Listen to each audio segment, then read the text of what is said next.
The views, information or opinions expressed during the Journey podcast series are solely those of the individuals involved and does not represent Wise Words Imaging or any other company.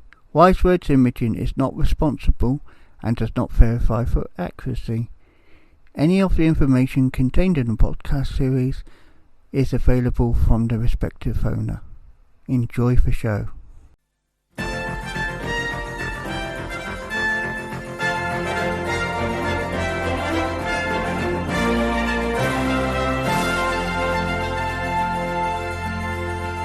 So, you're Trav Bell.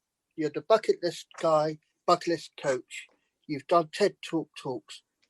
To get us started, tell us a bit about you. David, yes, stoked to be on. Thanks for having me, mate. I've been the bucket list guy for about 10 years and primarily running around the world as a professional speaker, a certified speaking professional, as you said, TEDx thought leader, author now of there it is, brand new book, My Bucket List Blueprint, and also founder CEO of Bucket List Coaches. So we've got bucket list coaches now, certified bucket list coaches in 22 countries around the world teaching this stuff. So now I've been doing this for 10 years, staying in this lane, and everything that I teach is it's basically positive psychology, right? With this kind of brand of bucket list over the top of it. It's all about helping people live a regret-free life rather than a regretful life and have more meaning, experience more meaning, purpose and fulfillment in their life and more gratitude in their life. So, you know, right now in the middle of what we're all going through, and, you know, people need a little bit of a light at the end of the tunnel, if you know what I mean. And the statistics around mental health are frightening, as you know. And so the message has been well appreciated, let's just say, quite popular over the last, 6 to 8 months, that's for sure. So you known as the bucket list guy. Did you come up with that brand or was it suggested to you? Someone called me the bucket list guy about 10 years ago. So I put on a talk. I had a little breakdown before breakthrough kind of moment myself. My first business, I was the founder franchisor of a chain of personal fitness training studios. Started with one client, ended up tens of thousands of clients across Australia. First to franchise personal training in Australia, and did that for 20 years. Nearly over 2 million personal training sessions under that brand, and a whole bunch of personal trainers, chain of personal training studios. But I went through, life, business stuff got on top of me, and I found myself in a bit of a downward spiral, and slipped into a albeit mild state of depression. But instead of going on heavy antidepressants and getting a Band-Aid fix, if you know what I mean, I wanted to find out what was actually going on, get to the root cause of the psychology. So I found myself in personal development events, learning life coaching, positive psychology, NLP, life coaching, Akagi principle, law of attraction, all this sort of stuff, and the list goes on, to get to the cause of what I was kind of going through and work through some stuff. About a year after all that kind of started, a friend of mine at the time suggested, "Hey, why don't you teach this stuff, Trav?" And it was kind of a light bulb moment, and for me, it was like a big domino to kind of, for me to push over in my life that then affected a lot of areas of my life subsequently, and got the courage, worked through what I had to work through, regarding the depression and that sort of thing. I was so scared, to do my first talk, and it was, and I had about 40 people in the room, and I started sharing my list to do before I die. I'd had one written down since I was 18. Not a lot of people knew this about me. And I'm 47 now, and this was only 10 years ago that I did this first seminar. So I'd had it all my life pretty much. And I started sharing some of the things that I'd done, and it really inspired the group, and no one else had one of these lists written down. So I was the only freak in the room. And I said, "Why do you get up in the morning? Why do you want to earn money? Why do you want to create more time?" And, a lot of people are like, "Oh, pay off the house, put the kids through school, do a bit of travel when I'm older, possibly sicker." It's like, is that it? there's got to be more to life than that. And so I started sharing some of my stuff, and it really, right place, right time for a lot of people. And then right at the end, Joe, one of our participants at the time, said, in Q&A, said, how's all this, list to do before you die stuff? It's like a bucket list. You're like the bucket list guy. And that was my ultimate light bulb moment. It was, when all the planets align, mate, and the unicorns all sing and the rainbows come out. That was one of those moments. So it struck you really passionately. 100%, and I went home and registered TheBucketListGuy.com. I've been doing that ever since. But what it is really a reflection of my values. It helped. It was my light at the end of the tunnel as well, to help me leverage from having all these bricks and mortar kind of businesses and having all these corporate leases, which we did with the gyms, to, around the same time, I read The 4-Hour Workweek by Tim Ferriss. And that was a light bulb moment, going from a bricks and mortar kind of business to an online business. I thought, well, I was trapped. I wanted to be free. So this for me was my license to do that. And this brand was my license to kind of do that. I didn't know how I was going to monetize it at the start, but I knew speaking was going to be a part of it. And I was really quite shy growing up compared to what you might see now, but it was public speaking that actually helped me come out of the shell. It was like I said before, my big domino that I needed to push over. And it was my opportunity to kind of get back to the roots of helping people as well, not just in personal training or in their health now, but it was now in every aspect of their life, which is what I love and what I was kind of getting requests for too. So at the end of the day, the brand has really helped me kind of do that, and it's given me license to run around the world doing stupid stuff and being able to write it off on tax as well. So, as you can appreciate, I totally get that. Really cool. I totally get that, because when I was younger, I admit myself, and I don't mind my listeners and viewers watching this and hearing it, but I admit I did have social anxiety issues because of the basis of me suffering from Asperger's. Right. And the fact there was because of me having Asperger's, I was always withdrawn. I was always the one in the corner. I was the loner, and I always felt withdrawn because of that. But in later life, and thanks to some coaching I had from a life coach, well, he was an old teacher as well as an old work colleague of mine. Yeah. He told me you can do anything you want. And it was down to it. And it was school teacher. And it was down to his positive thinking and inspiration and my wife that made me start doing these projects, what I'm doing now. So me making podcasts, perfect. I wouldn't have done this 10 years ago. Making videos, I wouldn't have done 10 years ago. So I've overcome that just by being stronger in my own self. And as you know, you got to push through that to get any kind of momentum. You really push through that initial inertia, don't you, to overcome that. And slowly but surely, I won't. I call it the don't give a fuck muscle. And you got to slowly build that I don't give a fuck muscle. And how do you build it? Well, you don't build it overnight. You just got to put yourself out of that comfort zone, get more uncomfortable, seek discomfort, seek challenging situations and circumstances, whether it be in a one-on-one setting or whether it be on a one-to-many stage setting, it doesn't, but push that, do something that frightens you every single day. And then before you know it, that I don't give a fuck muscle, that'll be a quotable quote, won't it, mate? But that just gets stronger and stronger and stronger. And then you're, like you said, doing podcasts, doing YouTube channels, just doing videos, stepping outside your comfort zone becomes, you really retrain your brain. Yeah, I totally agree. I think we all need that. I coach a lot of other speakers and a lot of other thought leaders. I was like, do one video a day as a challenge. Do 30 videos, 30 videos a month, one a day, and see what you like at the end of it. And I'll tell you what, there is no better personal development program than just doing that. I agree, totally.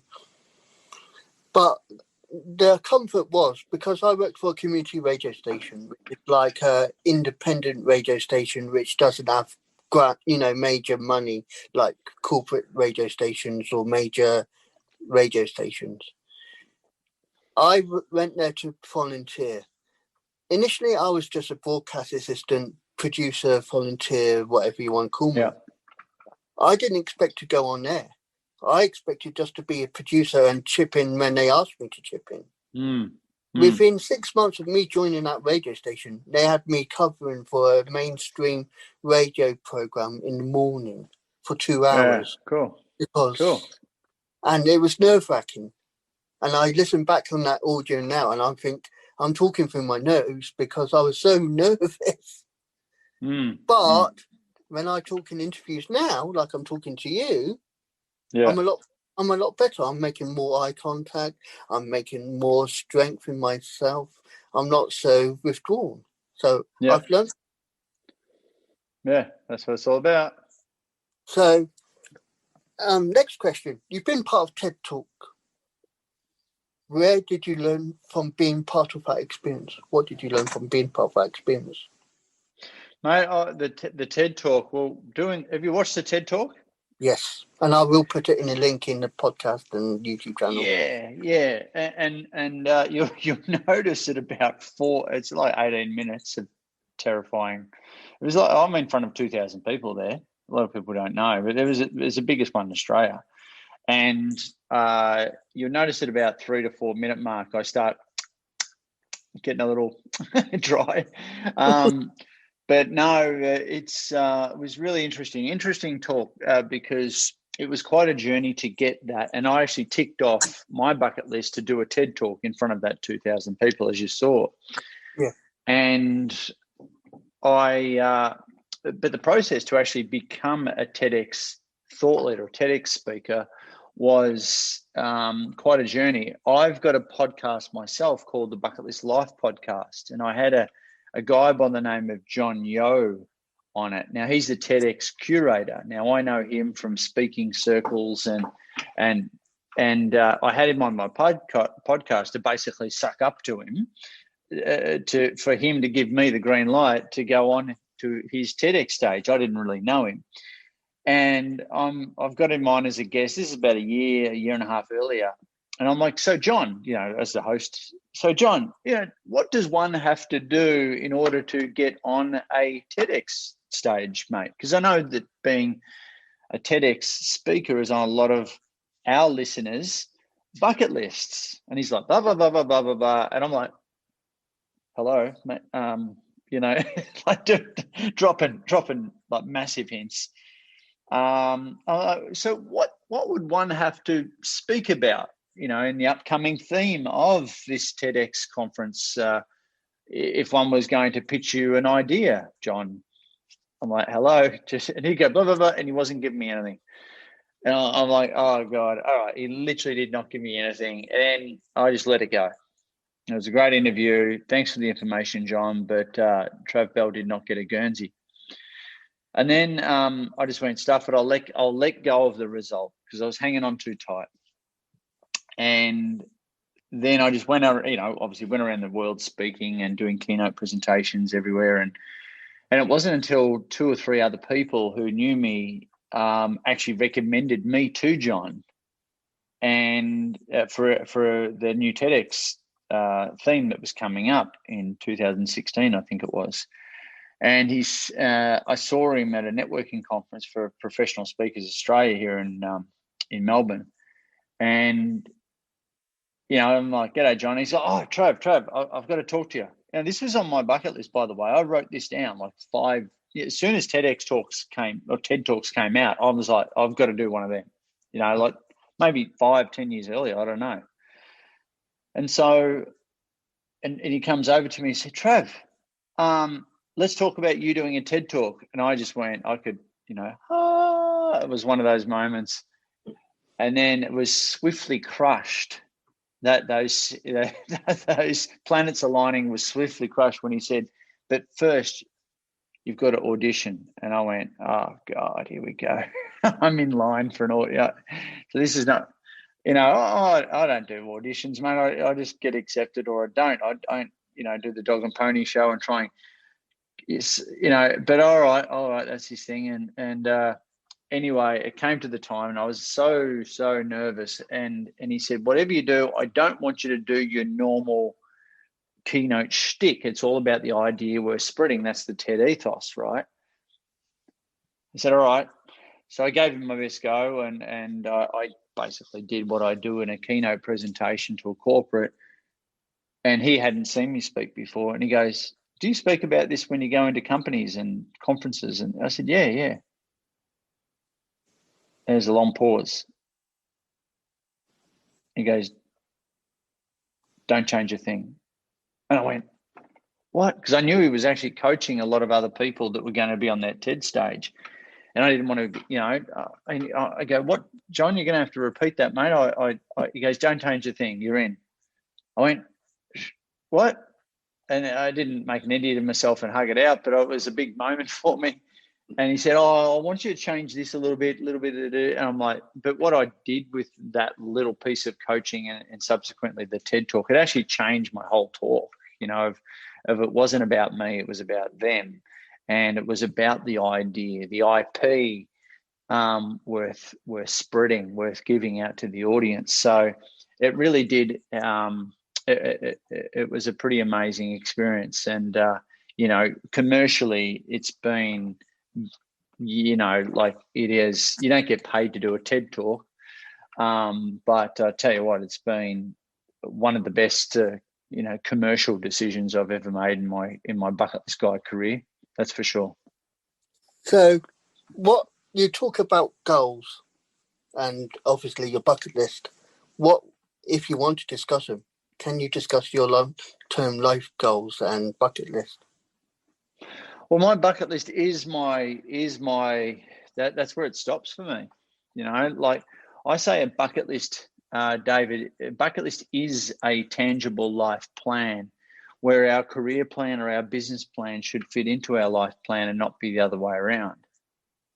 You know what I mean? So this really brings home and helps compartmentalize the work to live kind of principle. Right.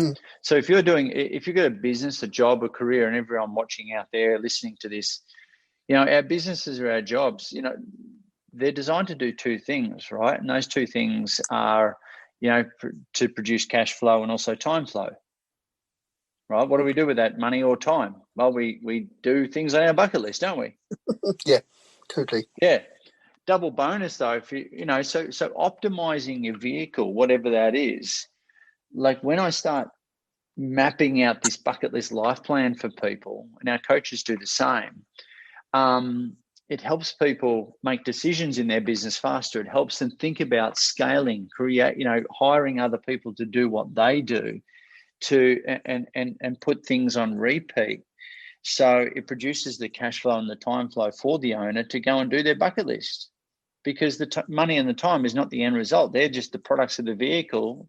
If the vehicle's done right, if it's optimized for you to go and experience what you want to experience. And the fact is, we need that pull kind of motivation to make us, to help us, to force us to a certain extent, to get us out of our own way, to go build this thing faster, to go, take those chances, take a few more risks. Because if you ask most people, what are your goals? They'll say, pay off the house, put the kids through school, do a bit of travel when I'm older. I'm like, yeah, and possibly sicker. So people are waiting till someday or the perfect time. And we all know that there is no someday or there is no perfect time. So this really does give people a big sense of hurry up. And it's not just one thing on your bucket. I'm doing 5 things at the moment. I've got 300 things I've got to do. So it's like, and that, in the book, it gives you the My Bucket List blueprint literally is like I did in the TED Talk, it literally goes through the 12-step system that I created to help people create a personally meaningful and holistic big bucket list, to unpack all this stuff in their head, Put it down on paper and start actioning it. But yeah,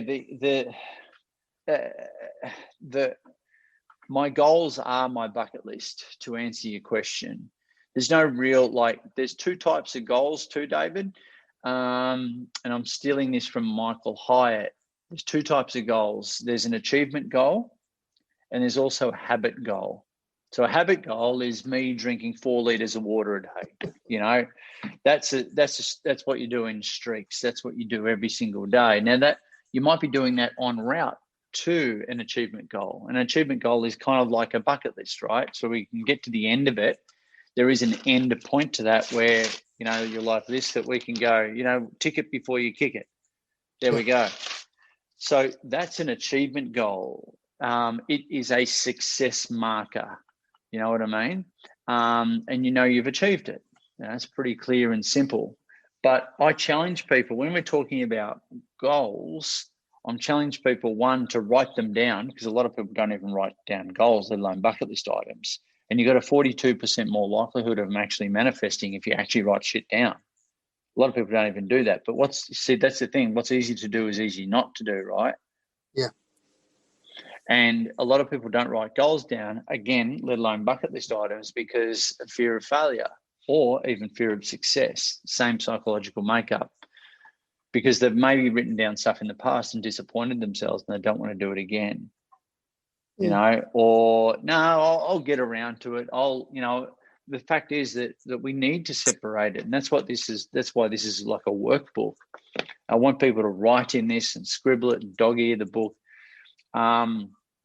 Because we've got to separate our daily to-do list from our bucket list. We're so busy being busy on our daily to-do list, that takes priority, right? Mm. Until something traumatic or dramatic happens to us or a loved one, or we get given a use-by date.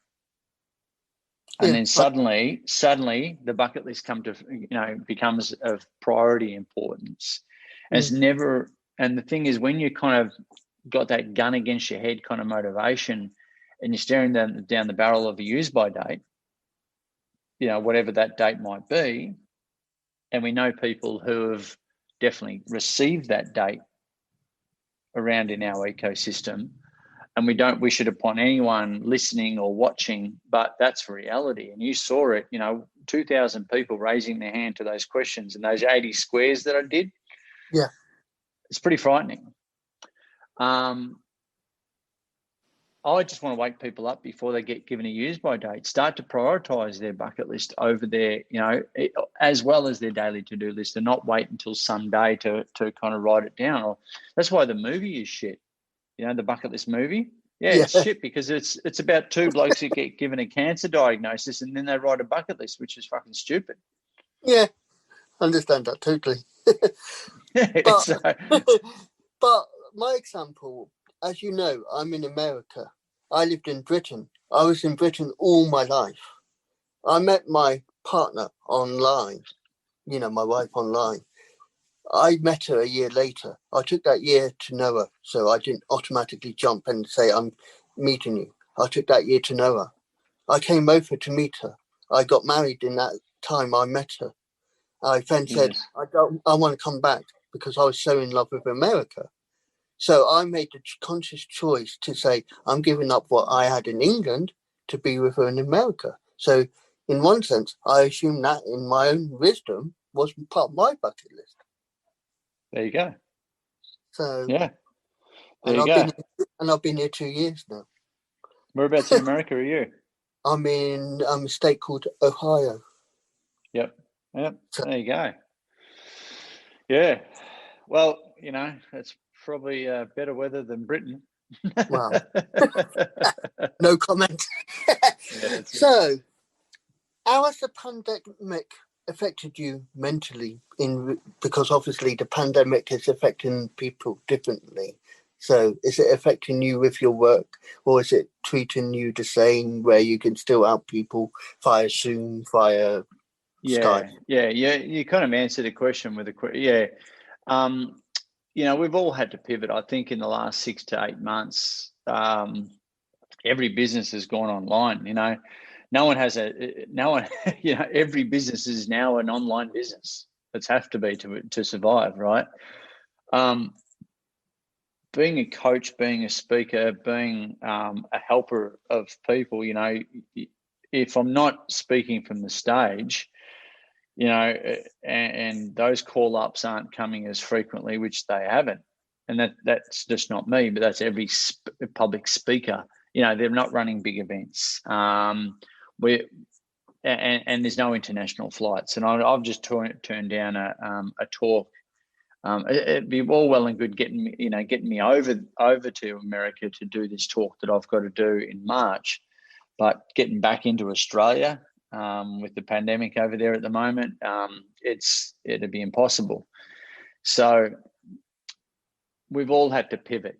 Being like I said, being a speaker or being a coach, we've had to pivot to the online world and do the virtual thing, and that's all well and good, but I'm really starting to get sick of it.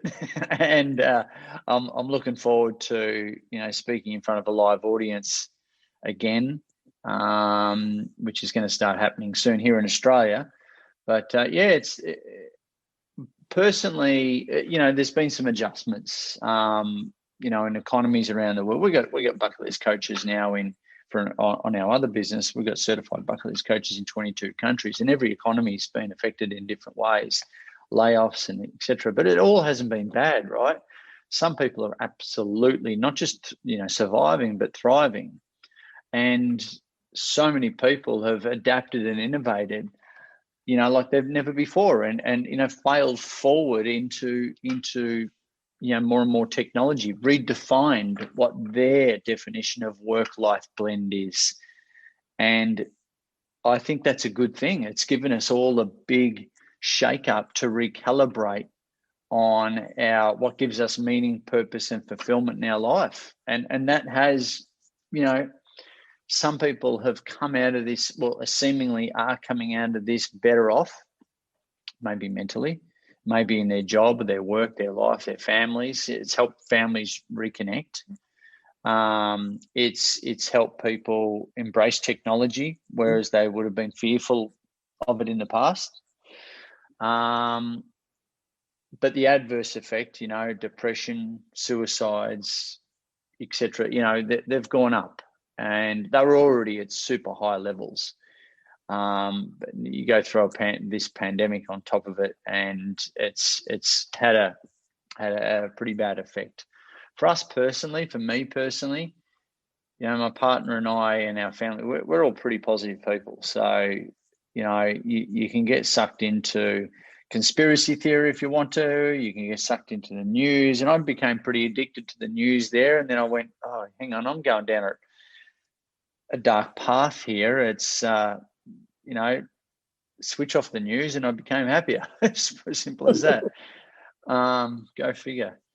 So for me, we made a pact. Our family made a pact. I've got 4 kids, and 2 of them live at home with us, and my partner Tracy and I.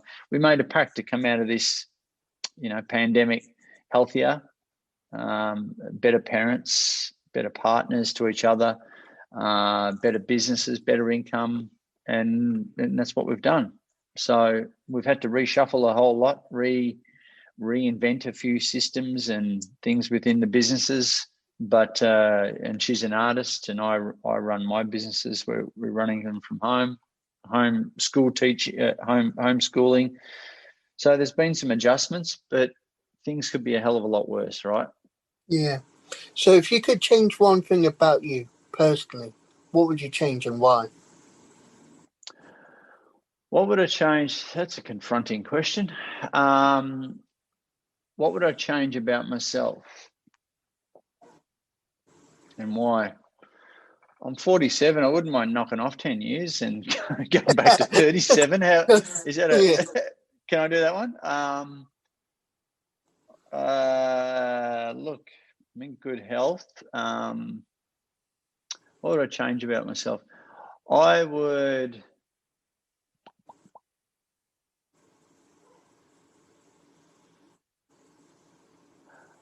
like to. I've still got a fair way to go to be even more outgoing and more myself, more authentic to myself. So I'm kind of pushing through a few uncomfortable, and people wouldn't think that about me, but to go to the next level with what I do, I've got to push through a few, put myself into a few uncomfortable situations in order to do that. And I literally just started that process, that journey this year. So you're going to be seeing a lot more of me, and a lot of it behind closed doors is going to be uncomfortable for me, but better off for my business. And also making decisions quicker, and that sort of thing. I'm kind of learning. I'm a speaker, I'm a coach, all that sort of thing. But I'm also learning to be a CEO. I've been a CEO of this global company for 3 years, and I'm just sort of getting started on how to make decisions, how to outsource, how to delegate. So these are skills, leadership skills, that I'm certainly embracing this year. Yeah. So have you met anyone inspirational in your journey? And if so, have they helped you in your journey?